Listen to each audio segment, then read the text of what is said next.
Oui, enfin, tu fais comme le Saint-Esprit te dit. Moi, je dis... On peut le mettre ensemble si tu veux, même. Tu veux qu'on mette ensemble? Alors, voilà. La caméra, adaptez-vous. Si tu peux rester entre les deux colonnes pour la caméra, elle te remerciera, puisque tu es filmé. Hein? Voilà. Béni soit le Seigneur. Ça va. Bonsoir à toutes et à tous. Alors c'est vrai qu'on a bien profité de l'île de beauté, en particulier d'Ajaccio pendant cette semaine avec Doris. Et on a été vraiment gâtés par vos serviteurs ici dans cette église. Voilà, il va falloir que je passe un peu plus de sport en rentrant. La bénédiction nous a accompagnés pendant cette semaine. Et on était vraiment heureux d'avoir été reçus ici avec tant d'amour et tant de joie et tant d'empressement pour nous, quoi. C'était vraiment une bénédiction. Donc on espère que quand certains d'entre vous seront de passage sur Toulouse, vous fassiez un petit signe, qu'on puisse vous voir et puis vous bénir aussi de la même manière qu'on a été reçus ici. Amen. Merci pour ce qui se passe dans votre église. Merci pour ce que vous vivez, qui nous encourage fortement. Vous savez qu'on travaille avec Doris à une implantation d'église sur Blagnac, donc dans la banlieue de Toulouse, c'est là où il y a l'aéroport Blagnac, sur une agglomération, sur une petite ville de Blagnac avec des villages autour, ça fait à peu près 40 000 habitants. Et on est encouragé quand on visite des assemblées, quand on voit ce qui se passe, quand on connaît l'histoire des églises, ça nous encourage beaucoup et ça nous donne de l'énergie à nouveau pour continuer le travail que le Seigneur veut faire sur place là-bas. Alors ce soir, peut-être que je vais rien vous apprendre ce soir. Et j'espère, hein. Peut-être que certains d'entre vous, plus âgés que moi, connaissent beaucoup plus de choses que moi.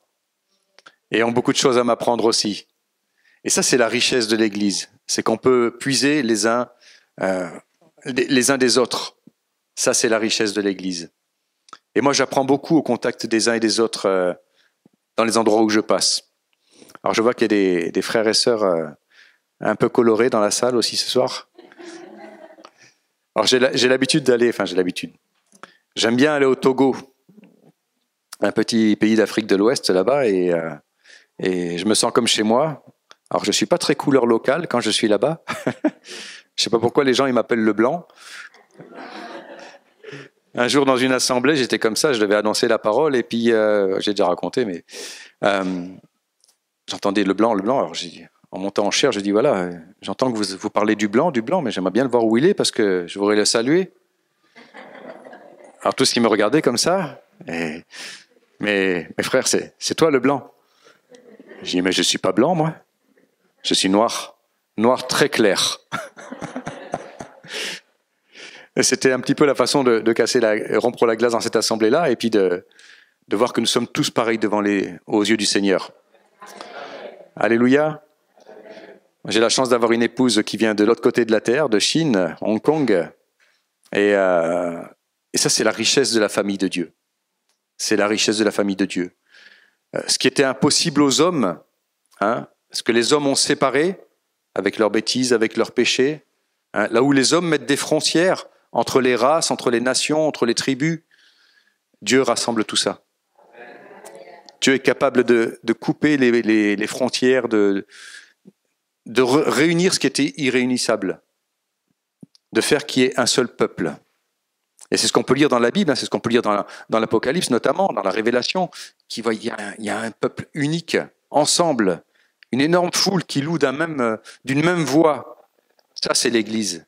Ça, c'est l'Église. Qu'on soit chinois, qu'on soit africain, européen, américain, nous sommes l'Église de Dieu. Amen. Alors ce soir, je vais vous faire un petit peu participer aussi. J'ai besoin de savoir où vous en êtes spirituellement. Si les leçons de votre pasteur portent du fruit. Et je ne sais pas s'il y a un deuxième micro, peut-être on peut le faire passer, c'est celui-là. On va utiliser celui-là, je vais utiliser mon épouse. J'ai allumé ce micro-là.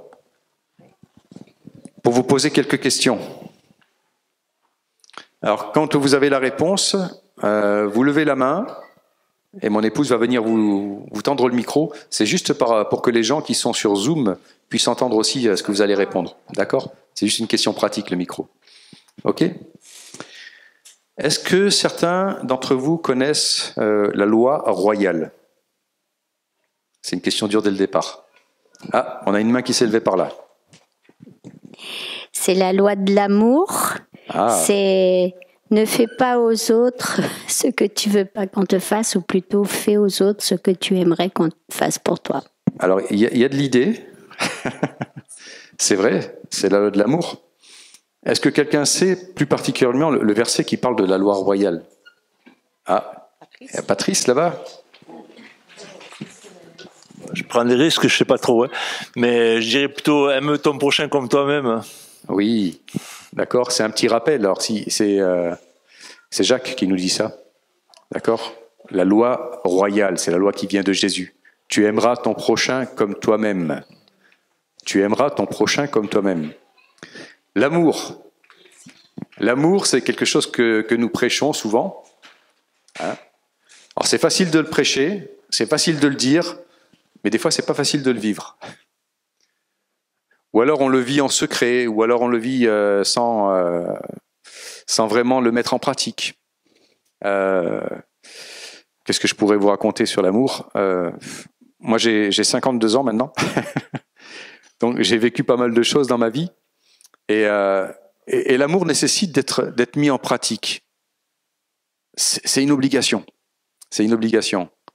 Alors, quand j'étais jeune, je vais avoir 14-15 ans. C'est un truc, ça reste entre nous, vous le dévoilez pas. Hein. Vous le répétez à personne. Hein. Il y avait une fille, elle était très jolie, et j'étais amoureux d'elle. Ça, tu fermes tes oreilles, ma chérie, parce que... Et j'étais amoureux de cette fille, une jolie brune, et j'ai gardé ça en secret. Je lui ai jamais dit. Qu'est-ce qui s'est passé? Un jour, elle en a épousé un autre. Ça vous fait rire? Non. Et si je dis ça, c'est pour illustrer un petit peu cette image de l'amour. Alors, c'était un truc de jeunesse, hein, c'était pas... Mais l'amour, c'est pas quelque chose qu'on garde en secret dans soi. L'amour, c'est quelque chose qui se partage. Vous savez, il y a plusieurs mots dans la Bible pour exprimer ce qu'est l'amour. Et le mot principal en grec, c'est agapé. Et c'est vraiment l'amour qui se donne. L'amour qui se donne. Est-ce qu'il y a un verset biblique qui vous semble central dans la Bible? Est-ce qu'il y a un verset qui vous parle plus que les autres et qui semble résumer toute la parole de Dieu, toute la Bible? Quand je vous dis ça, est-ce qu'il y a un verset qui vous vient en tête? C'est toujours la même personne qui répond. Alors tout le monde le sait, mais je veux l'entendre. Vous pouvez le dire au micro parce que ça filme aussi, ça enregistre. Car Dieu a tant aimé le monde qu'il a donné son Fils unique afin que quiconque croit en lui ne périsse pas, mais qu'il ait la vie éternelle. Amen. Amen. Jean 3,16. Et c'est vrai que quand je lis ce verset, quand je repasse ce verset dans ma tête, quand je le repasse dans mon cœur, ça résume toute la parole. Vous savez, nous, on est des hommes, on aime bien créer de la religiosité, créer de la religion, créer des règles, des lois et tout ça. Mais si on doit résumer la Bible, si on doit résumer le message de Dieu, on pourrait utiliser ce verset-là, tout simplement. Et ce verset, il est simple. Car Dieu a tant aimé. Il a tant aimé le monde. Hein, c'est pas le monde juste les arbres et les oiseaux, hein, c'est nous. C'est le monde pécheur, c'est ceux qui étaient perdus. Hein? Il a tant aimé qu'il a fait quoi? Il a donné. Et il a donné pas n'importe quoi, il a donné de lui-même. Hein? Celui qui est divin, celui qui est avec lui, c'est celui qui était avec lui de tout temps. C'est le Père qui donne. Celui qui était Dieu aussi. Et ça, c'est l'amour de Dieu. C'est l'amour qui s'est donné. C'est l'amour qui se donne. C'est pas un amour qu'on va garder pour soi, enfermé, mais c'est un amour qui nous pousse à agir, à aller de l'avant, à bénir. On n'avait rien mérité pour cet amour. On n'avait absolument rien mérité. Avec le péché, avec la chute, on s'était écarté de Dieu, et plus le temps a avancé, plus on s'est écarté de Dieu encore. Et dans une situation comme ça, pourtant, Dieu a décidé de nous aimer encore plus et d'envoyer Jésus-Christ. Ça, c'est le message de l'Évangile, c'est la bonne nouvelle. Lui-même est descendu de son trône là-haut, il est venu parmi nous, il a vécu une vie parfaite parmi nous, et il est mort sur la croix à cause de nos péchés. Puis il est ressuscité. Et en lui, maintenant, nous avons une espérance, nous qui croyons en lui.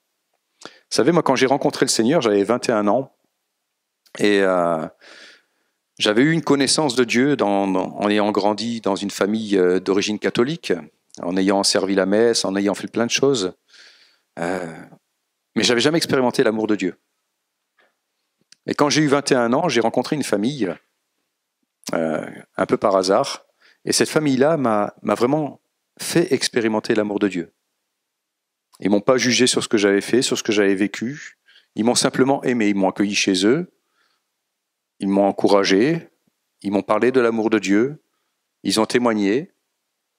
J'ai dormi de nombreuses fois chez eux. J'ai mangé de nombreuses fois chez eux. Mais c'est leur amour qui m'a touché, quoi. C'est leur amour qui m'a touché. Et le jour où j'ai donné ma vie au Seigneur, c'était pendant une réunion.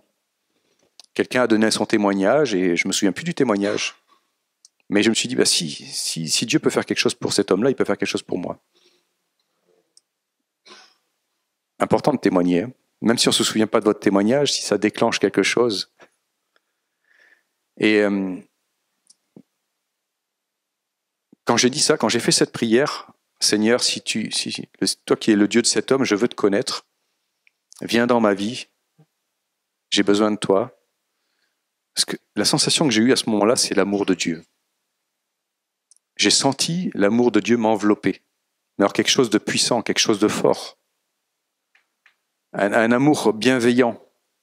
C'est la sensation que j'ai eue à ce moment-là. L'amour de Dieu. Et j'étais dans la présence de Dieu. Et cet amour de Dieu, il était resplendissant. C'était comme une grande lumière qui me réchauffait. Le problème de la lumière, c'est que ça éclaire. Ça éclaire. Et au travers de cet amour, j'ai ressenti l'amour de Dieu. Et aussi, je me suis regardé. Et j'ai vu que je n'étais pas propre. J'ai vu les taches qu'il y avait sur moi. J'ai vu le péché qu'il y avait sur moi. Et malgré ça, Dieu m'aimait. Et cet amour-là, il m'a conduit à la repentance. Il m'a conduit à demander pardon à Dieu. Et c'est ce jour-là que je suis né de nouveau. Vous savez, l'amour de Dieu, il est incomparable. Et il est sans condition, il est inconditionnel. C'est pour ça qu'on peut le partager gratuitement, à n'importe qui. Il est inconditionnel. Quand Paul a été touché par Dieu, quand Paul a été touché par Jésus, il persécutait les chrétiens. Il avait pris des lettres à nouveau pour aller en arrêter d'autres, là. Et il a été touché par Jésus. Et Paul a été rempli de l'amour de Dieu. Lui qui était un juif pourtant très très religieux, un pharisien. Sa vie a été transformée par l'amour de Dieu. Et il a prêché l'amour. Il a prêché l'amour. Un des plus beaux passages qu'on pourrait lire sur l'amour, c'est dans 1 Corinthiens 13, vous le connaissez tous. Alors souvent on l'utilise dans les mariages, vous savez. Mais en fait, non, c'est pas vraiment pour les mariages, c'est pour la vie de tous les jours.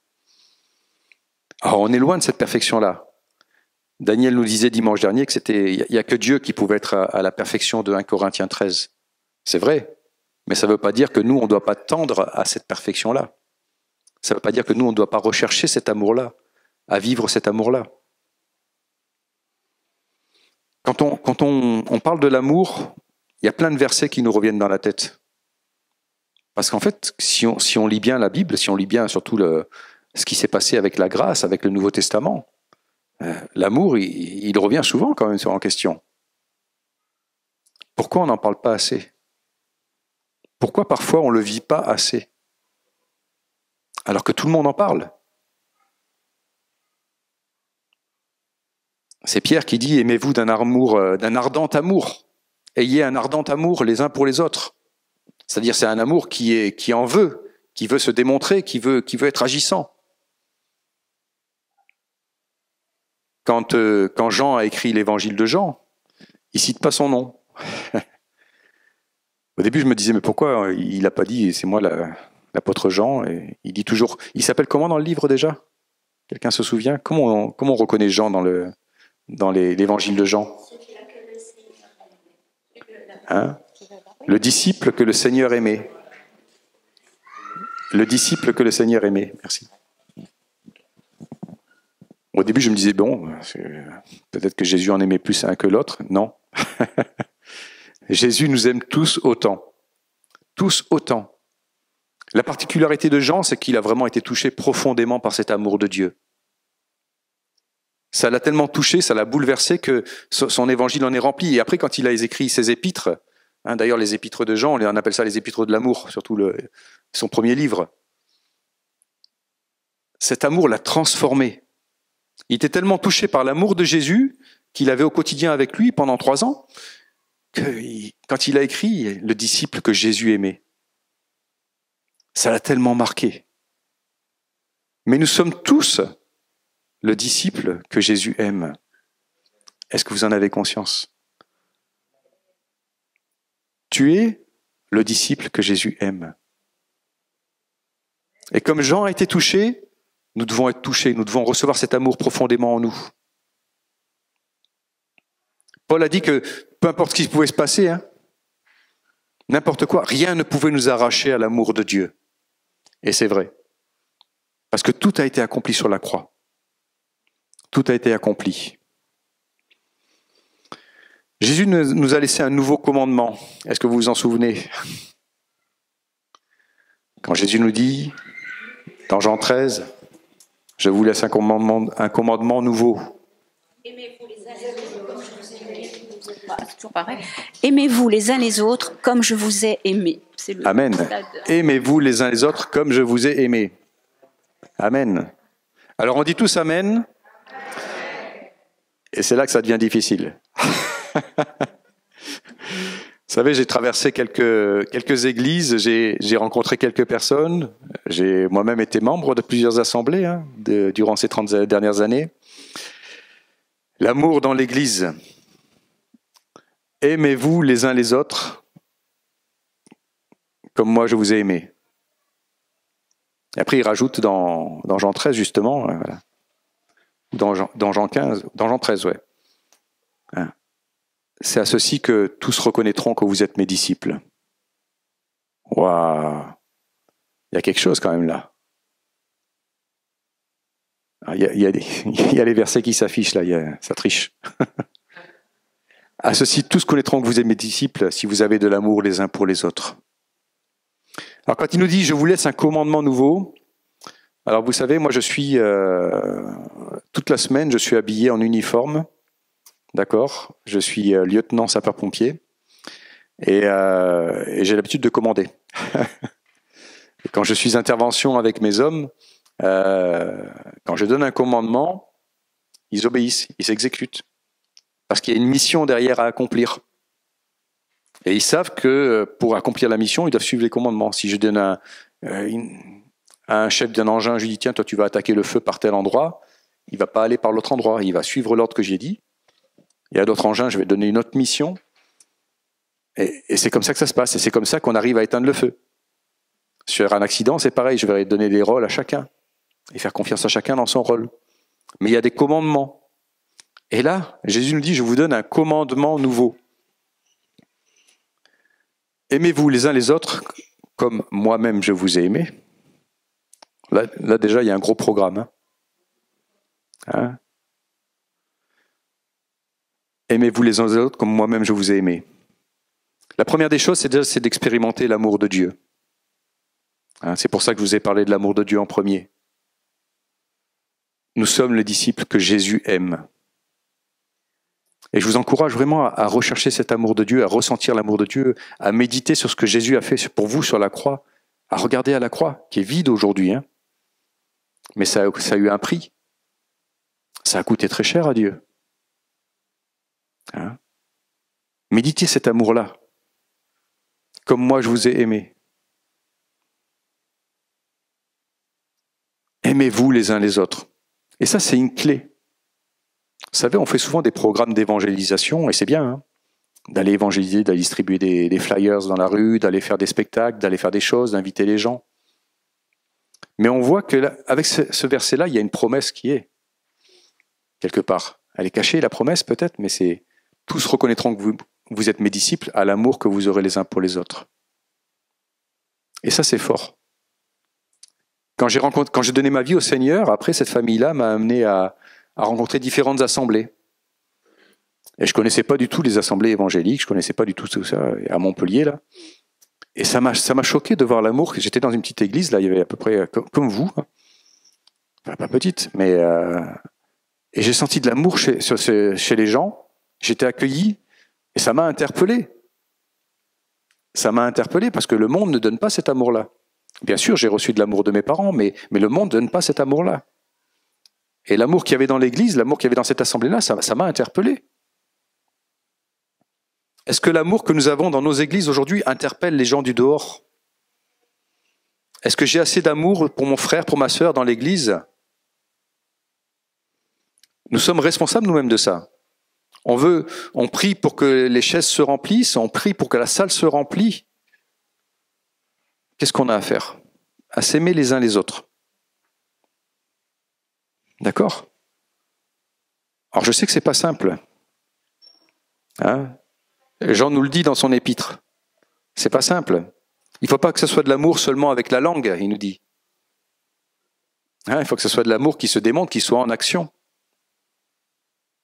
Comment on peut s'aimer les uns les autres? Qu'est-ce qu'on peut faire les uns les autres pour s'aimer encore plus?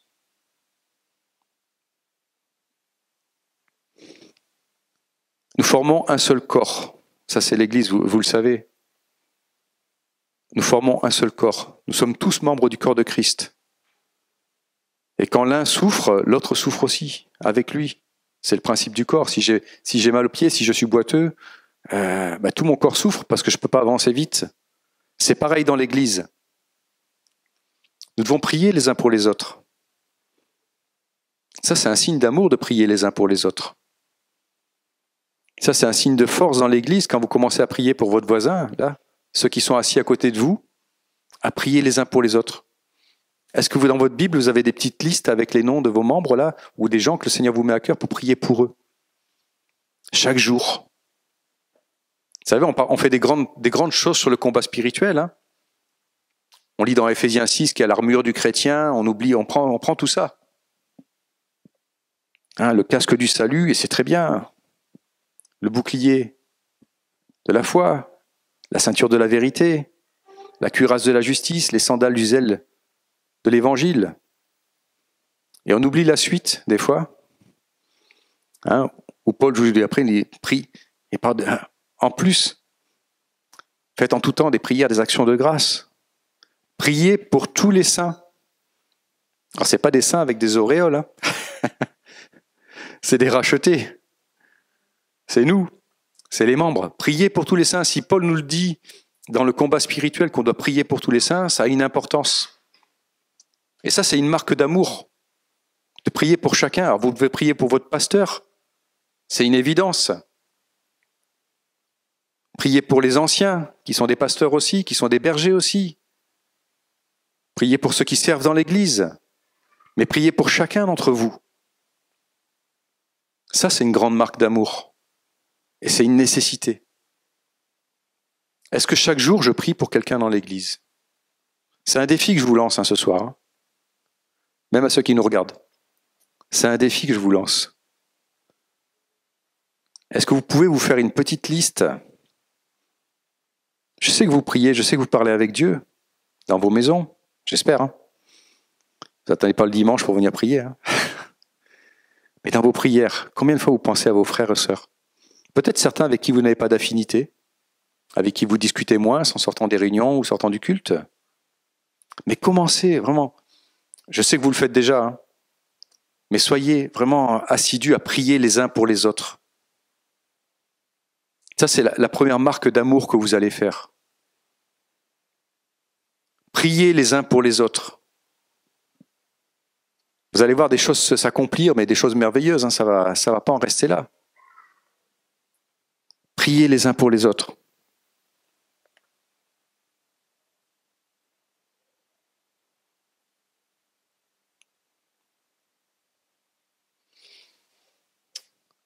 Paul dans les Colossiens nous dit « Revêtez-vous de l'amour qui est le lien de la perfection ». Juste après nous avoir dit « Supportez-vous les uns les autres ». Supportez-vous, ça m'a fait toujours rire quand je dis ça. Supportez-vous les uns les autres. Alors c'est sûr, parfois on doit supporter parce qu'on a un caractère un peu difficile, c'est une chose. Mais supportez-vous aussi dans la difficulté. C'est ça, quand un est plus faible, l'autre vient l'aider et vient le maintenir. On le maintient physiquement, on le maintient aussi par la prière, ça c'est très important. De se soutenir, d'envoyer un petit message, d'envoyer un petit mot. C'est rien, mais quand je me sens fatigué et puis que je reçois un petit message, tiens, j'ai prié pour toi, tiens, je pense à toi. Que le Seigneur te bénisse, mon frère, ma sœur. C'est énorme. C'est énorme. Et on soude comme ça. C'est le lien de la perfection, c'est l'amour dans l'Église. Hein. À ceci, tous verront que vous êtes mes disciples si vous avez de l'amour les uns pour les autres. Quand on lit dans les Actes, l'Église, ce qu'on appelle l'Église primitive, j'aime pas ce mot-là, parce que pour moi, c'est plutôt l'Église aboutie. Hein, nous, on est plutôt primitifs maintenant. Et on voit qu'ils faisaient quoi? Ils persévéraient, d'accord? Ils persévéraient ensemble dans l'enseignement des apôtres, dans la communion fraternelle, dans le partage du pain et dans la prière. Mais ils persévéraient dans cette communion fraternelle. Ils persévéraient, ça veut dire que des fois, il faut se faire un petit peu violence. On a une époque où on a tout à la maison, et c'est très facile de rester chez soi, on peut même commander à manger, maintenant on peut tout faire à la maison. Et c'est très facile de ne pas assister à une réunion ou de se couper de la communion fraternelle. Ça, c'est un piège. Ils persévéraient dans la communion fraternelle. Dieu veut que nous persévérions. Et le fruit de tout ça, on voit pas qu'ils allaient spécialement vers l'extérieur, ils vivaient ça pleinement l'Église. Et à la fin de ce chapitre, on peut voir que chaque jour, le Saint-Esprit a ajouté à l'Église ceux qui étaient sauvés. Amen. Si nous agissons comme ça, si nous persévérons dans cette communion fraternelle, dans la prière ensemble, dans l'enseignement, dans le partage du pain qui nous rappelle ce que Jésus a fait, le Saint-Esprit va ajouter chaque jour à l'Église ceux qui seront sauvés. Amen. Si l'amour déborde de ce lieu, Dieu va agir. Hein, l'amour, c'est comme de l'eau, ça coule. Ça coule et quand ça déborde, ça va inonder ailleurs. C'est ce qui va se passer ici. C'est ce qui a commencé à se passer ici. C'est pour ça que vous êtes là ce soir. Vous avez été touchés, à un moment donné, vous avez été éclaboussés par l'amour de Dieu venant de quelqu'un d'autre. Et ça, il en faut encore plus. Parce qu'il y a tellement de gens à sauver. Il y a tellement d'âmes dehors.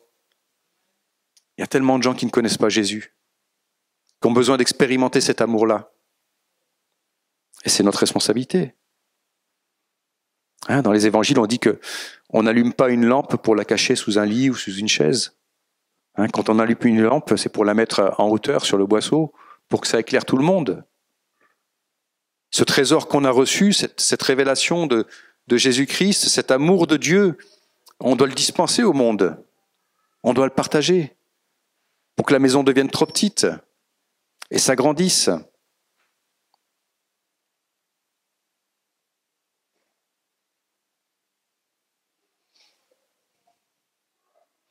Dans Jean 15, alors je ne sais pas la dernière fois s'il y en a qui avaient suivi le Zoom que j'avais partagé avec vous. Je ne sais plus quand est-ce que c'était, mais il me semble que j'avais prêché partagé sur le cep et les sarments, non? C'est ça ou je ne sais plus? Alors ça c'était Jean 15, cep. Je sais plus, il me semble que c'était ça. Jean 15, c'est sûr, c'est Jean 15. Il me semble que c'était là-dessus. Hein. Et on sait tous qu'on doit être attaché au cep, qu'on est des sarments et qu'on doit porter du fruit. Et parfois, le Seigneur, il nous coupe un petit peu, il nous taille un petit peu pour que nous portions du fruit. Hein. Jésus est le cep et nous formons un seul corps au travers de cette vigne. Et juste après ce passage-là, dans Jean 15, Jésus se répète et il dit « Comme le Père m'a aimé », à partir du verset 9, hein, « Je vous ai moi aussi je vous ai aimé. Demeurez dans mon amour. Demeurez dans mon amour. Habitez dans mon amour. Faites votre maison dans mon amour. Faites votre vie dans mon amour.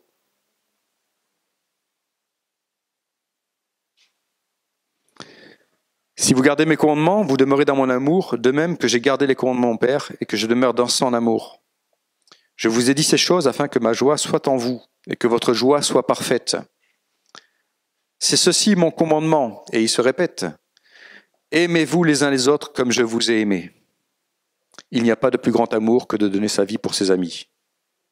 Amen. Aimez-vous les uns les autres comme je vous ai aimé. Je pense que des fois on passe à côté de choses dans la vie.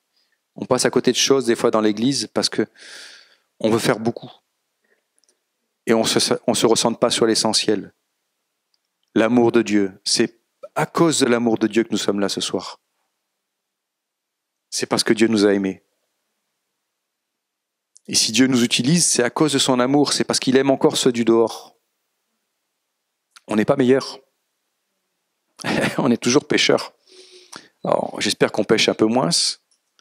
On a cette grâce de pouvoir se présenter devant le trône chaque jour et de demander pardon pour ce qu'on a fait de mal. Mais notre mission, on n'est pas sauvé juste pour notre petite vie. On est sauvé pour que ça soit contagieux, pour que d'autres l'attrapent, que d'autres soient touchés par cet amour, soient éclaboussés. Et cette semaine, je pensais à ça. Alors je sais que c'est quelque chose que vous vivez peut-être déjà, que vous partagez déjà, mais je pense que le Seigneur veut appuyer encore plus là-dessus. Son amour. Son amour que nous devons vivre nous-mêmes en relation avec sa parole. Plus vous allez lire, plus vous allez manger cette parole de Dieu, plus elle va infuser en vous, plus elle va produire la foi en vous, plus vous allez ressentir l'amour de Dieu. Vous savez, moi je suis gourmand, mais s'il y a un truc que je ne peux pas m'arrêter, c'est la Bible. Quand je lis, je ne sais pas vous, mais moi quand je lis, j'enchaîne. Des fois il y a des sauts où ça propose de lire d'autres paragraphes, je cherchais ailleurs. Je suis gourmand de la parole de Dieu. Et plus je lis, plus je sens l'amour de Dieu. Plus je sens sa présence. Et plus j'ai envie de le partager aux autres. Soyez gourmands de Dieu. Soyez gourmands de son amour. Soyez gourmands d'aimer les autres. Et ça commence dans l'église. Il ne suffit pas de dire « oui, j'aime tout le monde ». Non, ça commence dans l'église. Si tu aimes ton frère, mais que tu le laisses dans le besoin, c'est pas de l'amour. Est-ce qu'on se soucie bien les uns des autres? Est-ce qu'on sait ce qui se passe les uns chez les autres? Alors sans être curieux, sans écraser les autres. L'amour, il vient doucement, il vient en tant que serviteur, il vient pour aider, pour aimer.